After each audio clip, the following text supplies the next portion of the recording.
Well, Llancarvan in the Vale of Glamorgan has been a place of Christian worship for 1,500 years. I teach church history and I've known this church for a long time. I've been here so many times and not realised what was under the lime wash on the walls. In 2007, the church's architect invited me to visit St Cadoc's and give him advice about the implications of a thin red line at high level.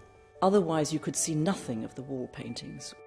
The detailed investigation began with the removal of the layers of overlying lime wash, and early on we discovered the princess's head and also that of the king. And these were the indicators. This was going to be St George and the Dragon. All medieval churches were covered with wall paintings like these. They were there to educate and also to the greater glory of God. And as far as we know, in most cases, they were commissioned and paid for by the members of the congregation. We've actually got in the wall paintings here the heraldry of some of the leading local inhabitants who would have contributed towards this. The uncovering process is crucial to the conservation of these paintings, and it is excruciatingly slow. In many areas, we're down to less than a square inch per hour.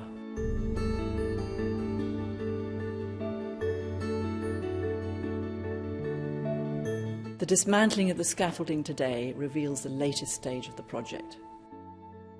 What is so exciting about what we've got here? First of all, we've got the whole story of St George, the best of its kind that we have in Britain.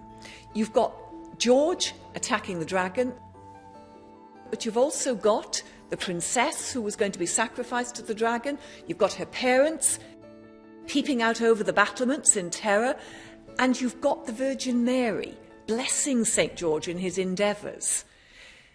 And then you've got this incredibly vivid portrayal of the 7 deadly sins. On the one hand, you have St George, this is what you should be doing. On the other hand, you have the 7 deadly sins. This is what not to do.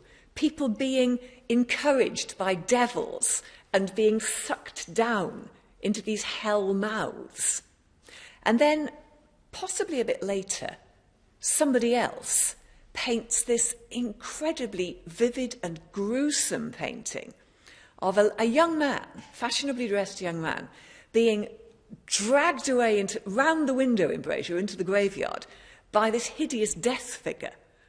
It's not death as a skeleton, it's death as a rotting corpse, with worms and toads wrapped in his shroud. These paintings are so vivid, they are so exuberant, they flow outside the frame. They would have been wonderful for the people who could have seen them. We think the paintings are from the late 15th century, from about 1480, 1490, partly by the costumes of the people in the St George story. Everybody has their own favourite bit of the paintings, I think. And my bit, certainly, is the horse's head, because the day that was revealed, suddenly the paintings became a part of my life, I guess. And each time thereafter I've looked at the painting and looked at the horse's head, he starts to speak to me. One of the amazing things for us has been to see how the parish and the village has gone through a journey, as well as the paintings themselves. It's as if the uncovering of the paintings is now becoming itself part of the story of the village. Where we are now is very much work in progress. There's still a huge amount more to do, and there are new, probably very intriguing discoveries still to be made.